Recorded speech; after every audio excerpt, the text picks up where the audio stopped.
Naveed, thank you so much for being on the Dastaangoi Podcast. I really appreciate you taking out the time and trekking it up to Islamabad, first and foremost, because when we got in touch, we were like, we're going to do this on Zoom. So now we're doing this in person. And we're doing it on my turf, so it's even nicer for me to kind of do it over here. But let's start with a little bit of contextualization about who Naveed is. And then from that, a quick, 2-minute so that we can kind of go on and talk a little bit about more stuff that's interesting and that's stuff that's going on around Pakistan and around travel and around tourism and around the stuff that you're doing with the new place that you just opened and everything else. So let's start from there. All right. Well, Naveed just turned 43 a couple of days ago. Wow. And happy belated. Thank you. Yeah.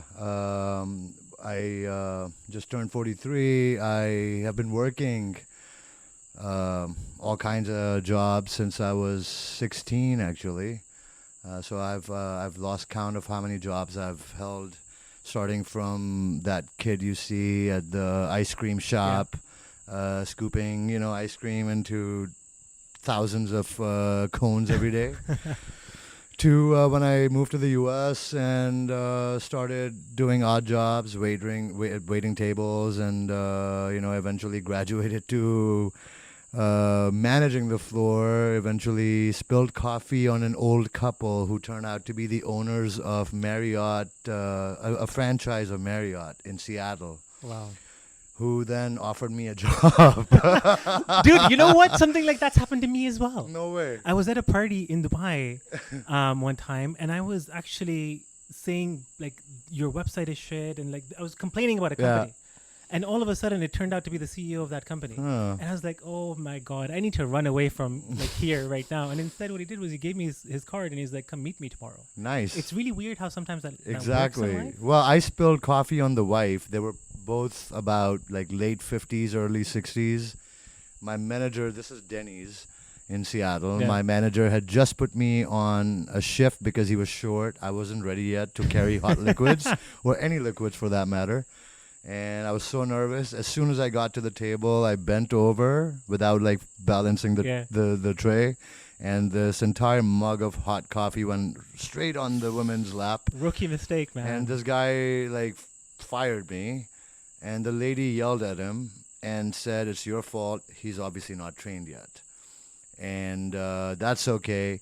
Would you like to work for us? Here's our card. You see that building coming up right in front of you? That's our hotel. Come work for us. But anyway, fast forward, I studied crisis management and got into Red Cross, emergency response trainings. Eventually, one thing led to another. I got a job offer with the BBC. Ended up taking that offer, which brought me to Islamabad many years ago, back in 2011. Okay.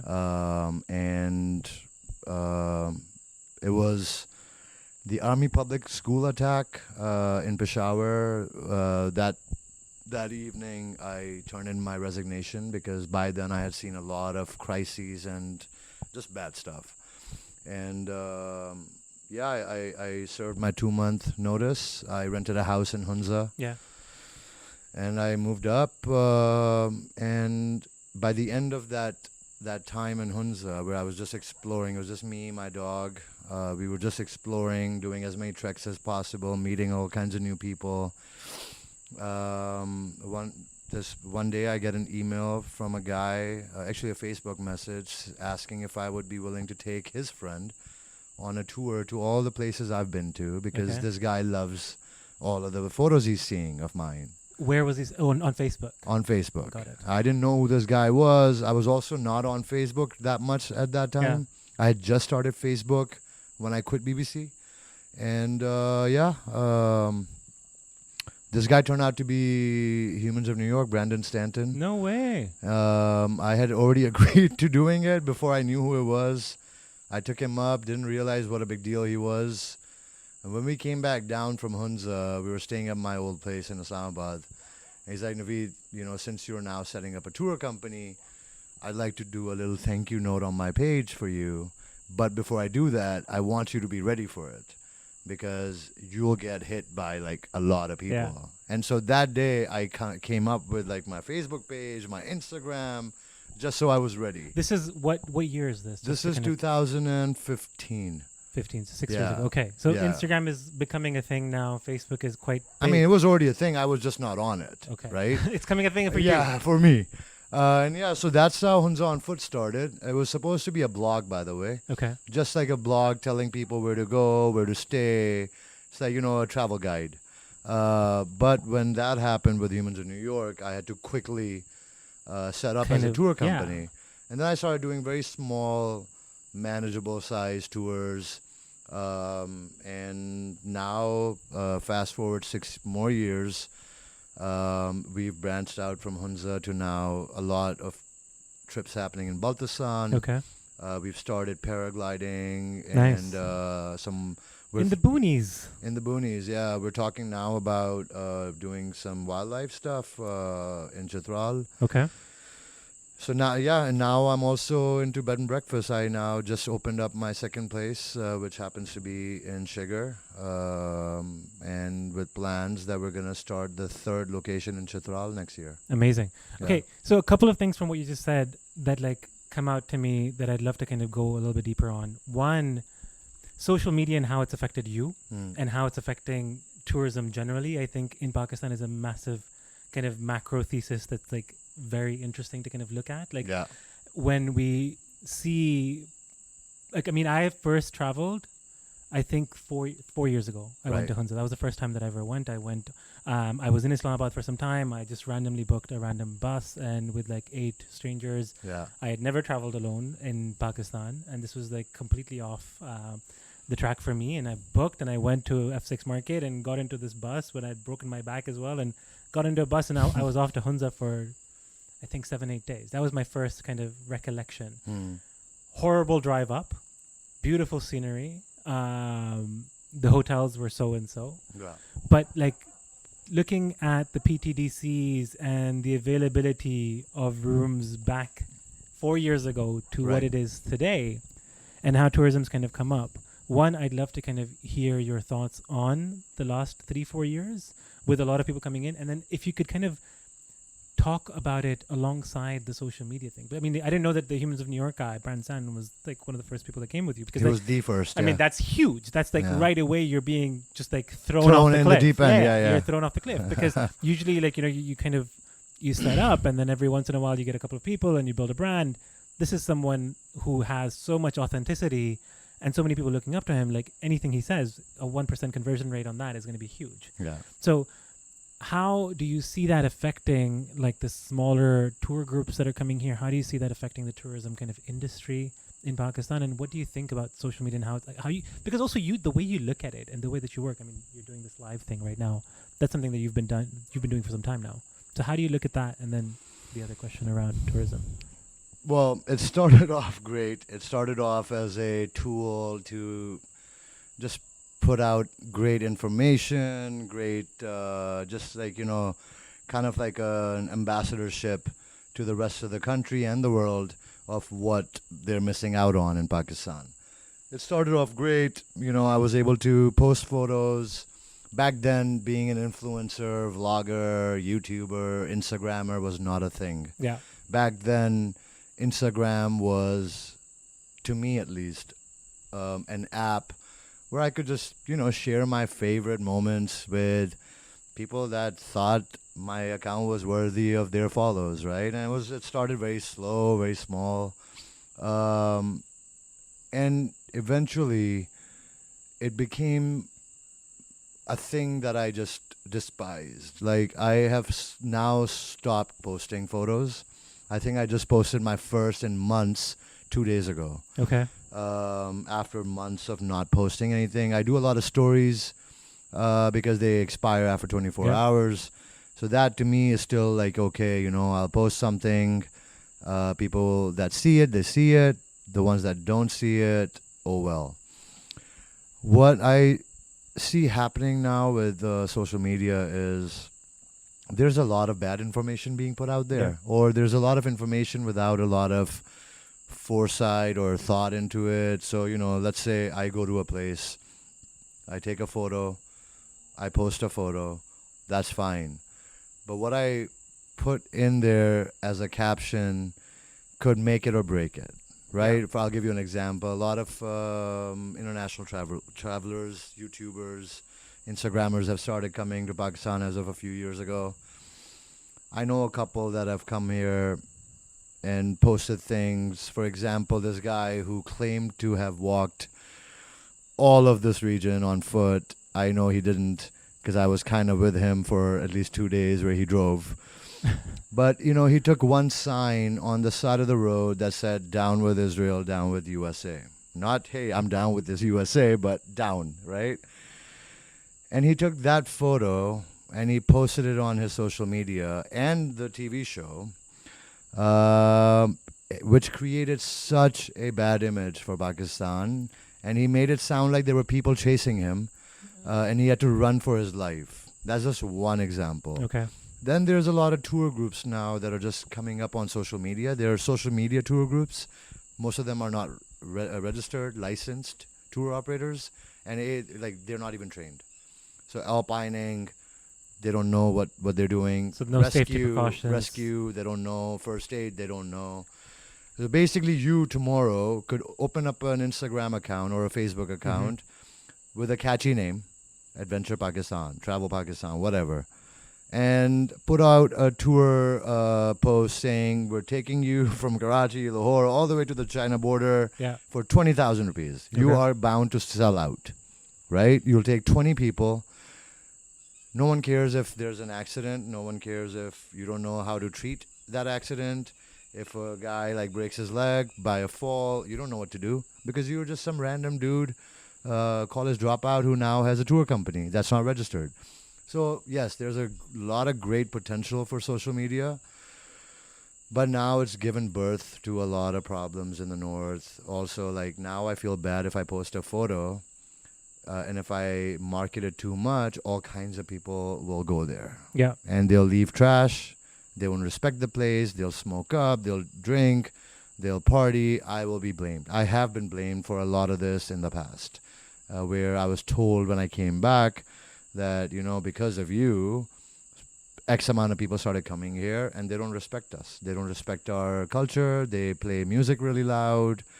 We see them walking around in like short shorts and tank tops. And so, you know, like I'm now very like scared of posting stuff because of the backlash, if that makes sense. But still, like, it's like any tool, man. Like I can beat you to death with a wrench, or I can fix something. 100%. You know? Yeah. So now, like, if we look at infrastructure-wise, what Pakistan... Okay, so I'll give you an example, right? Like, recently, I've been telling a lot of friends to go up and take a look and go to Rumi, for instance. Right. And what ends up happening is, like, there's two different kinds of tourists in Pakistan. I wonder if, like, this happens with your friends as well. Where one is the Pakistani who has always lived in Karachi or lived in Lahore or lived in Islamabad but has never gone outside in Pakistan but has traveled the world. Mm-hmm. And then there is the Pakistani that, you know, has been to the PTDCs and thought like, okay, I don't care about where I'm staying. I'm going to camp if I have to, but I want to see these really beautiful places. Yeah. Now, the first tier of tourist, because of the lockdowns, the year and a half that everyone's been kind of, you know, tied down in Pakistan and you can't go anywhere, all of a sudden is now going in Pakistan. Yeah. So you're getting like this two-pronged kind of different kind of people, like one who would be fine with camping and like is actually into adventure tourism, but the others who would not necessarily be into adventure tourism, they would be looking for luxury and they're anticipating that everything is this arena. Right. And how do you kind of mitigate and like manage those kinds of expectations with people? Because like that's something that I've found so fascinating because, you know, there's always an evolution and in Pakistan we still have, there is still a lack of infrastructure. And we were talking about this before we kind of went live with the podcast where, you know, there is so much development that's in process, but there's no kind of regulation around how do you mitigate and create infrastructure that allows you to create this development in a sustainable long-term manner. Yeah. Whereas that's one thing. And then the other is like people are just expecting that everything is going to be super clean and everything is going to be super, you know, accessible and everything is going to be like a 5-star hotel. Whereas these places are some of the most remotest places in Pakistan. Like in Islamabad, but like the light goes, man. Like how can you expect in the mountains the light to not go? Yeah, no. So how I do it is, Yeah. but what I do is I educate people that want to go up north with me, and if the process starts early, like there are certain groups that I form very last minute. Okay. That start with you writing to me. You say, hey, I want to go next month or 2 weeks from now. I don't have enough time to educate people that might join that group after you because I have no time. But let's say I have a group for December. I have plenty of time to do a lot of back and forth, Mm-hmm. a lot of just like educating them on what to expect, not just on the trails or where we're going to sleep that night, but what that place is like, what to expect in terms of Amenities. amenities, food and beverage, temperatures, what to pack for. That doesn't happen with most tour companies. I know, like, I can count them on one hand, the companies that actually educate their customers before they take their money, because everybody else is so like busy, so like trying to get you to sign up Yeah. as quickly as possible. They don't want to scare you. They don't want to tell you, oh, by the way, where we're going, there's no Serena. So we're going to be sleeping in tents or in the shepherd hut, which, you know, has a bad roof. And if it rains, we're going to be soaked. So there's a lot of fear that if I tell you too much, you won't sign up. My thing is, I'd rather scare you from signing up now than have you pissed off at me not knowing And having to deal with that later. up there in the middle of nowhere, because that won't only like negatively affect your experience, but your experience will be so contagious that it will like infect other people around you, Yeah. right? People that will be having fun will be like, well, he's right, you know, we are wet and we are miserable and we are cold, you know, and these are few of the things that I promise to sell you: wet, cold, and misery. You know, because if you don't want to be wet and cold and miserable, don't sign up with me. But yes, I will promise things, and if I cannot deliver, I will find the next best thing. And yeah, we're not ready for a crazy amount of tourism. We're not ready for international flights yet. No. You know, I mean, even there's domestic tourism, man, the amount of Domestic. tourism, the Yeah. amount of domestic tourism, like the rate at which it's growing, yeah. it's difficult to even manage that, Yeah. in my opinion. Exactly. Like right now, there's no information being passed out to customers coming to the north because everybody is scared they're gonna lose business. I've had people like walk up to me at the Serena Hotel saying, "Hey, you seem to know your way around here," not knowing who I was Yeah. or what I do. Just they saw me talking to locals or whatever, and they'd be like, "Hey, listen, we can't find a room at the Serena. Do you know of any other good, clean place like the Serena we could go to? Because we just showed up here, not knowing there was only one hotel where we would like to stay. Yeah. And also, like, what is there to do? So there's no, like, information being given out to people that show up there. They don't know where to go. They don't know what to do. They Google stuff, you know? So again, like be a responsible buyer. Like you're going all the way to the north, at least do some research. At Yes. least book a room, man. 100%. You know? No, but also like, you know, sometimes when you go, and I'm very curious to kind of see how, like, you know, when the adventure tourism is going to start to get into more cultural, food, architectural. There are so many different ways of looking at it, right? But like, a lot of people think that they're going to get the latter, but then they don't know where they're going is adventure, or where you're going Right. to not have the infrastructure that you're going to kind of want to be going and kind of getting. And then the other thing that you spoke about where, like, you know, you need to be responsible and kind of understand, like, the other day I was reading an article where, like, someone got banned or like kicked out of a mall in Dubai. Okay. And if that can happen in Dubai, I'm sure they can happen in Pakistan. Like, being a little bit responsible of like understanding the culture, understanding where you're going, and being Yeah. respectful to that, I think is 100% something insanely important. Okay, I see here you've walked 3,100 kilometers across Pakistan. How did that kind of come about? Where did that come about? That's a funny story. This is when I first moved to Hunza, and I started like actually exploring on foot, um, by means of like different treks I did, and that's when a client who was up on a trail with me, told me about this guy who was walking the earth and how Okay. I should follow and just like read up on his journey. I was like, hell yeah, like that sounds like my sort of a guy. And so I started following this guy's journey. His name is Paul Selopek. Okay. He's Nat Geo's like top fellow, two-time Pulitzer-winning author. So I started reading up on his journey, but started in 2013 in Ethiopia, and so I started like the more I read, the more it inspired me. And then I started walking a lot. Like instead of like renting a car to go like 4 villages across, I would just keep pushing myself to just walk, right? And then one day the idea just got planted in my brain that since I cannot walk the earth right now, Yeah. I'm just a big thing to kind of conquer. I'm just gonna walk across the country.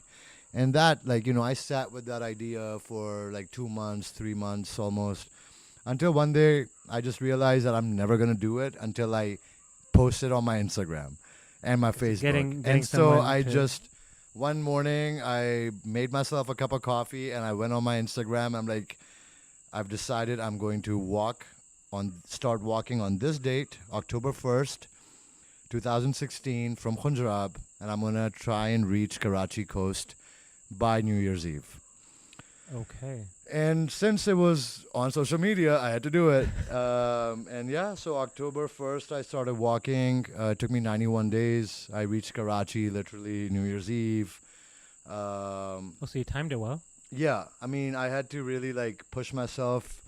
There were times at the end because I got delayed a lot in the middle when I reached Islamabad, that I had to catch up, make up for lost time. So I started doing, instead of average of 25, 30 kilometers a day, Okay. I started doing an average of 50. I mean, 25, 30 I've done a day. 50 is Yeah, a stretch. no, like I lost toenails, man. And so yeah, and that was the hardest part because by then I had reached Sindh and it was hot. Even December, it was just Really? it was hot. It was like miserably hot. Even in December, like I had started Sindh around the 8th or the 9th of December, Okay. and I had only like 3 weeks to finish the rest. So I would then break it into two halves. Like I would do 25 in the morning, like starting at 4:30 in the morning. And then when the sun was right on top of me, I would stop, take a break, and I'd start again Whoa. 3-4 hours before sunset. And then a lot of people that had seen me walking in the north, who were from Karachi and Hyderabad, promised that they were going to join me Okay. once I reached their turf. Nice. And I literally had people joining me randomly from all over that walked me to the border, to the coast. Eventually, the guy who inspired me to walk, Your live videos, audio isn't working. oh really? Yeah. Okay. Thanks. I'm just gonna put a little thing in there. Guys, if you cannot hear me, we're gonna post the podcast on the Dastaangoi. Yes, and you'll see it account. there. And if you guys are really interested in what we're talking about, Oh, the battery's gone. if you guys are really interested in what we're talking about, we'll post this on Dastaangoi. You can check it out there. I'll just bring this closer for now. Yeah. All right. So, okay.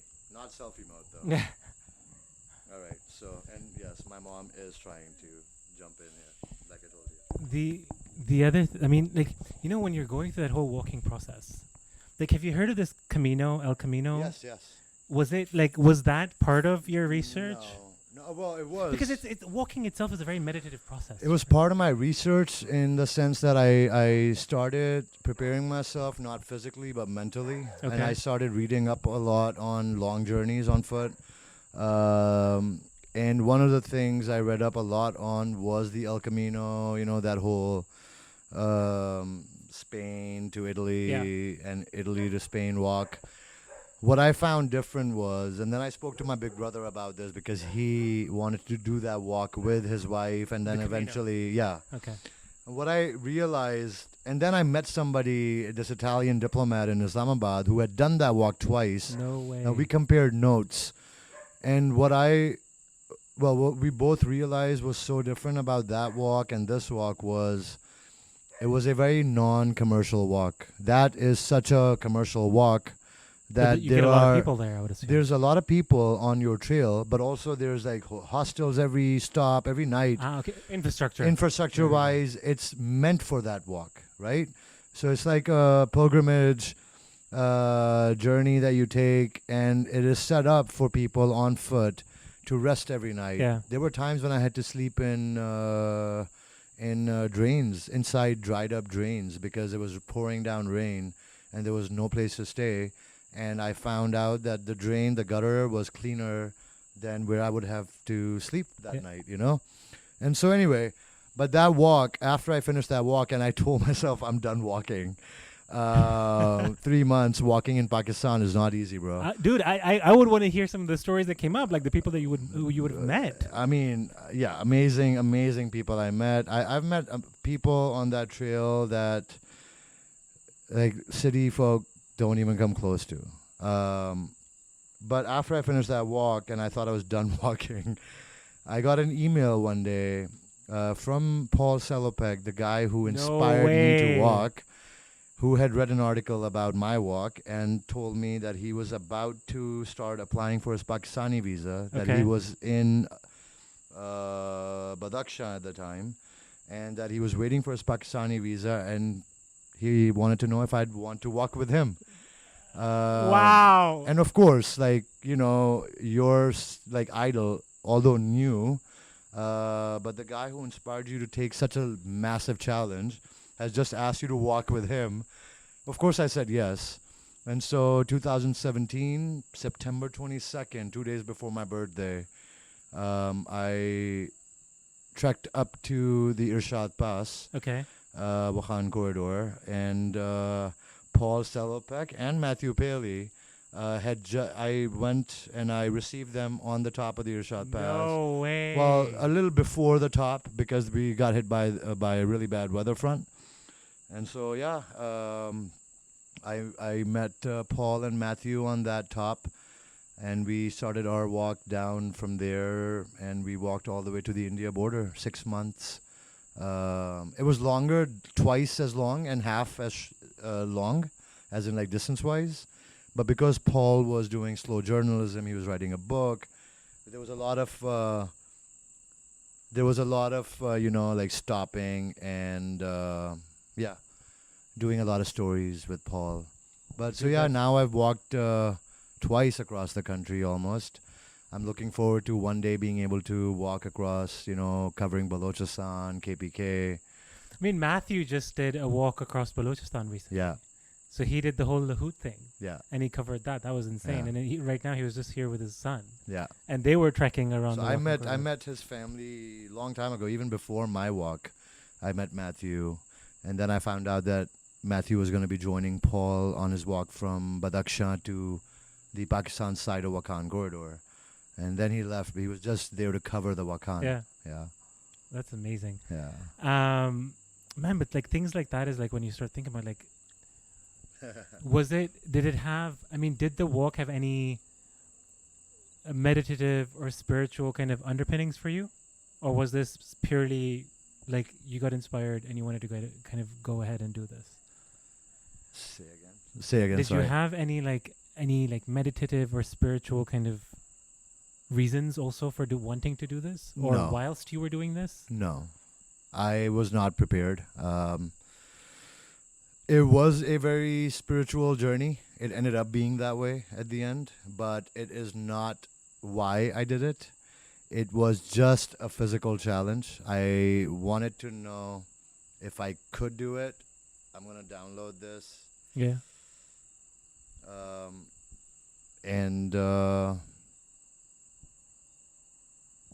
So anyway, this thing stopped.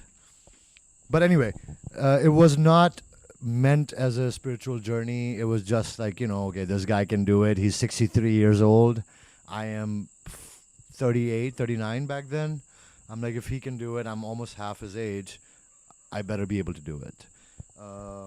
And so I started it not knowing. And I was like more worried about, preparing myself logistically. I was well prepared. I had some support from a friend who sponsored like a support vehicle, because in the beginning there were no hotels, no Okay. campsites, no places to stay or eat.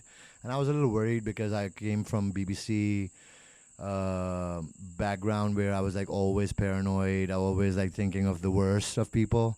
And so I thought that, I will need a support vehicle. And so a friend of mine, she agreed on like driving that vehicle.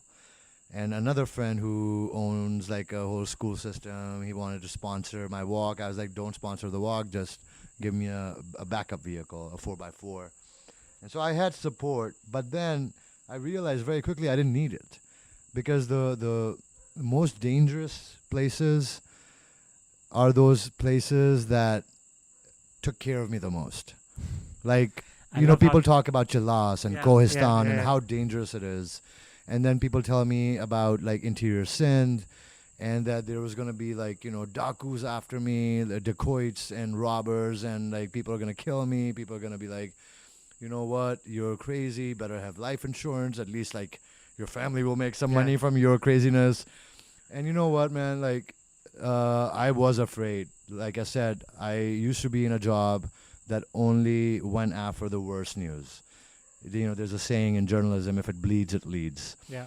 And so coming from that straight to like walking across places that were marked red on my map at BBC, bureau, there was a big map and all these places were marked in red. They were high risk areas.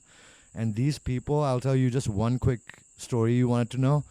As I reached this village called Khyber, back then they were just laying down optic fiber for ESCOM, for CPEC Yeah. starting. There was this like construction crew. There's a photo of this on my Instagram. There was this like crew of maybe 24 folks, all from Chilas, Kohistan area, right? Supposedly very dangerous place, very bad people. Because of one incident. I had just reached there. I was kind of like sick and tired of being stopped for tea every like 2 kilometers. And so I told myself I'm not going to stop again for like 3 days. I'm just going to excuse myself every time I get stopped. I don't know why, but this like group of construction workers, day laborers, they started waving at me and they thought I was like some guy from out of Pakistan. So they're like, hey, come have chai with us. I'm like, oh shit, screw it. I'll have this. This is going to be my last chai. I go there and this guy, he's just like very interested in my story. And as soon as he finds out, and one of the guys goes, where are you going? Did you have a breakdown? Do you need money? Do you need us to drop you somewhere? I'm like, no. I'm walking. And like, where are you walking to? And I said, Karachi. And right now I'm in Upper Hunza, right? So I still have like about 86 days to go. And this guy's like, what? And he's like, do you know where Karachi is?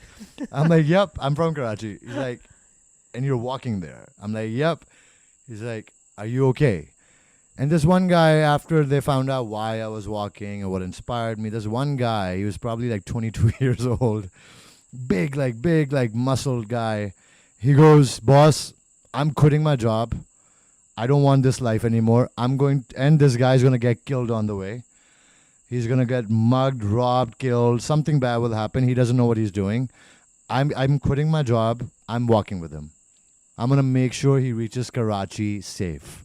Wow. And I'm not kidding. Like, he was not kidding. He quit his job.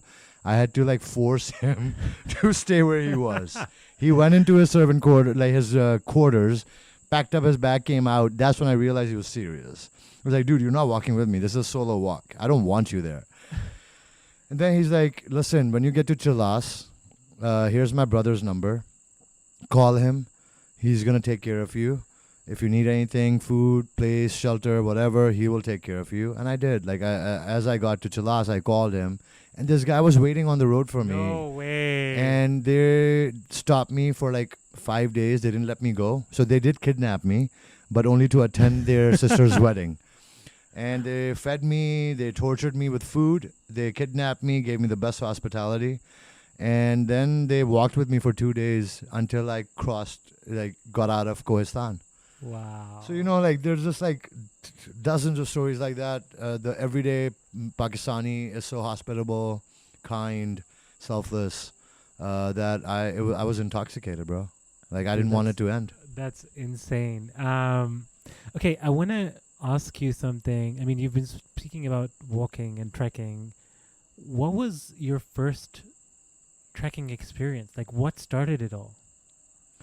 Because this walk was after you started trekking as well, right? Yeah, much after.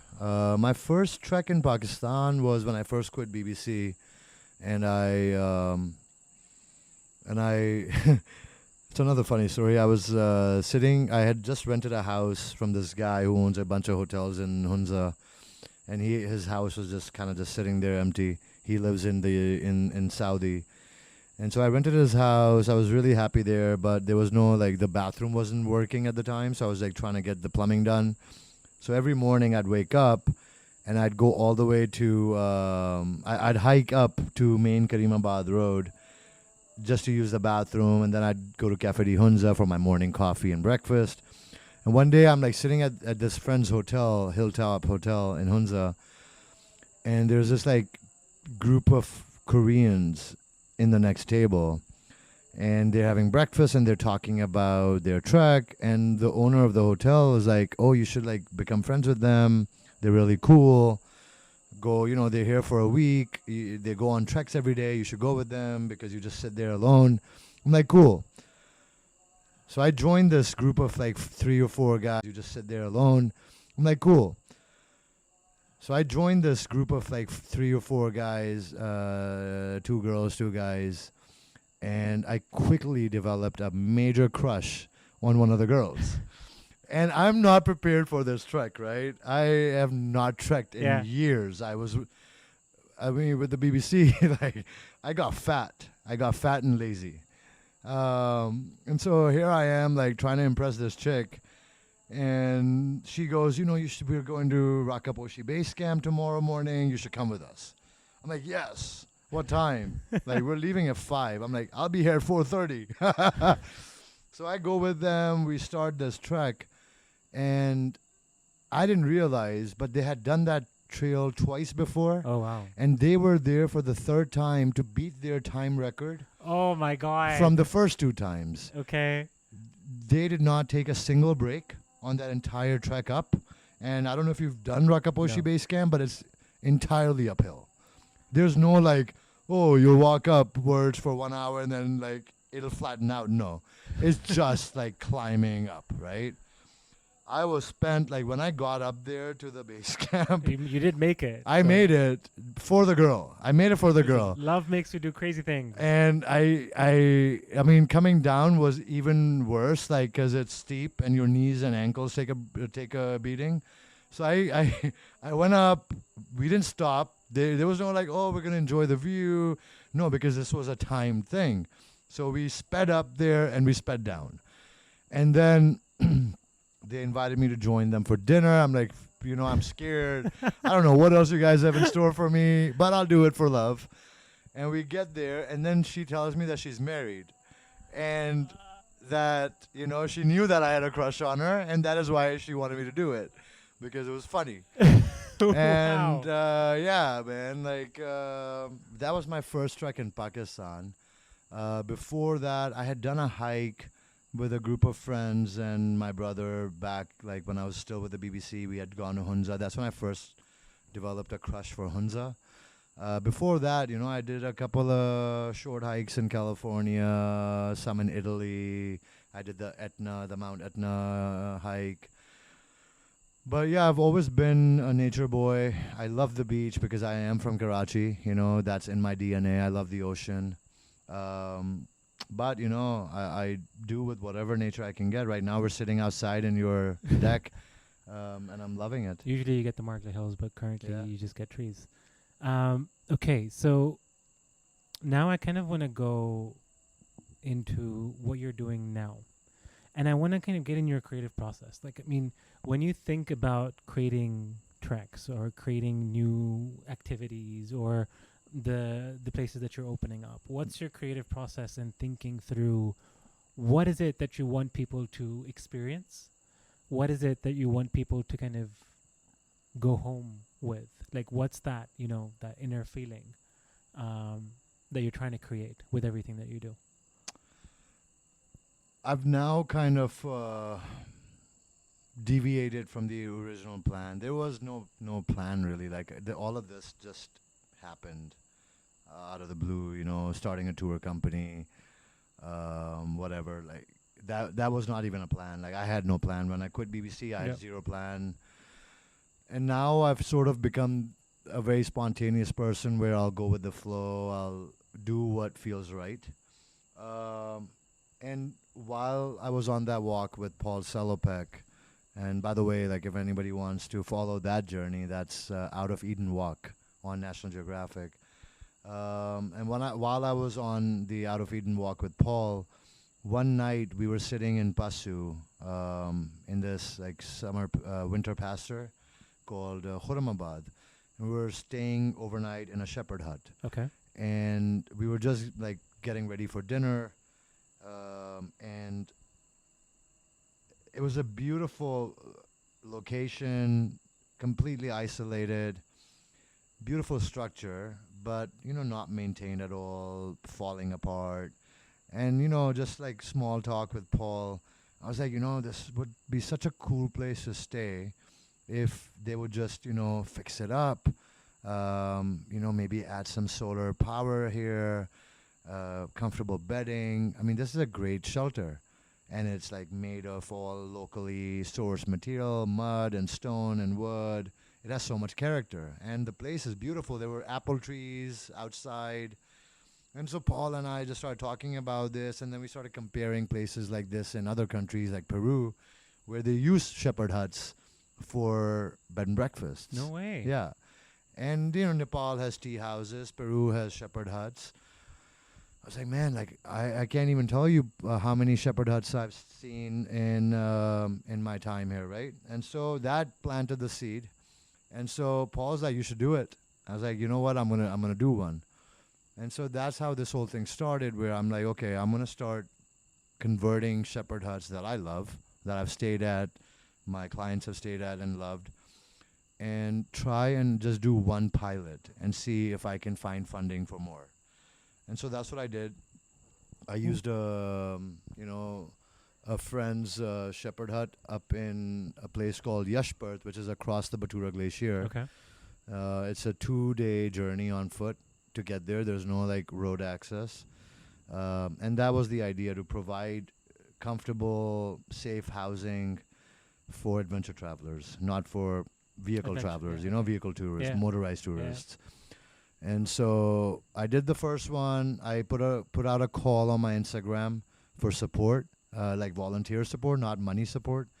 And yeah, like out of nowhere, I started getting messages on my Instagram, people from Dubai, people from Karachi, people that I didn't even know reached out and said, I can help you with this and that. I can help you with this. I can help you get a sponsor for like paint and for solar. Sick.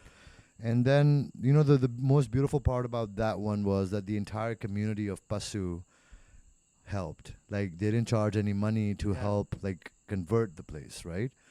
And so, like, people came from everywhere. We hiked up to Yashpurt. Took us 2 days. And within 1 week, we had converted this, like, it was already a beautiful shepherd hut, but, it was being used to store shepherd, like, equipment and gear and random stuff. It had not been thought of you need a different perspective, right? Sometimes you just need a different perspective. Exactly. Yeah. And then within 1 week we converted it. One of the guys that helped, he's a YouTuber, Muru. He came, did the whole thing on video. He turned it into a vlog, which helped me get support even more. And so so most recently, again, like I took a 2-year break because of COVID. I didn't do another one till just now. And then I thought it was time to do another one. And then again, like I started fundraising, and this guy I had just met loved the idea, became an investor. He had just moved back from Vancouver. He was looking to invest in Pakistani businesses, or overseas Pakistanis wanting to come back and invest. He wanted to invest. He became an investor. Then the Canadian Heart Surgeons Association somehow found me on like a YouTube video that this traveler YouTuber Drew Binsky did of me. And they found my video, and they're like, hey, we want to do a talk with you. That's that talk I was telling you where I got really long-winded. Yeah. And then they started supporting me financially in other ways. And so, I was able to build one from scratch that we just launched in a little village called Hashupi in Shigar. Okay. About 45 minutes past the Shigar Fort. And we just launched it on the 3rd of September. And it's doing really well. I mean, we've already hosted 3 groups. Nice. It's doing really well. And hopefully we'll do the next one next year in Chitral. Brilliant. Okay. We're going a little bit long, but I have 2 more questions that I kind of want to ask you. One would be a little bit about you mentioned the BBC, Naveed, and then you mentioned the Now, Naveed. Like, how do you unpack Pakistan for people when you bring people over here now, for instance? Well, you can't just abandon what you know and what you were. And so I find it as a good mix, a good blend of like the highly paranoid Naveed that looked at maps and saw red like regions, the no-go areas. But the now Naveed sees them for what they truly are. I mean, these maps are marked red by people that have never been there most of the times. They go by, situational reports by security companies, or monitoring companies that all they get paid to mark places red, right?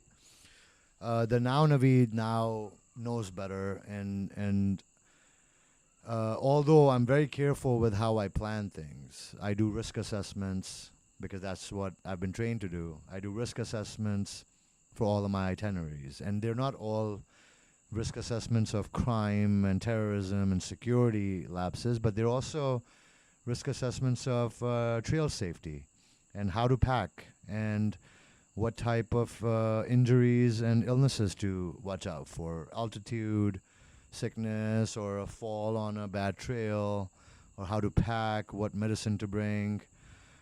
So the now Naveed, I feel, would not have been able to do this without the old BBC Naveed, which helped me prepare for, assessing risk and doing research, which I feel more companies should do before. 100%. I think it's always good to have a fail-safe or have a plan. Plan Bs are great. Plan Cs are even better, because when things go wrong, they go really wrong. And the mountains, they make their own weather. You can never predict what's going to happen on a trip. There are so many, I took a group just recently to Mashabroom Base Camp, and the mom, this family has now become a regular group with me. They've done 3 tours in less than a year. And she goes, we don't even know what happens behind the scenes with you. We've seen you with us, but we've also seen you disappearing into a tent looking really stressed out, into the mess tent, and then coming out looking at us like nothing ever happened.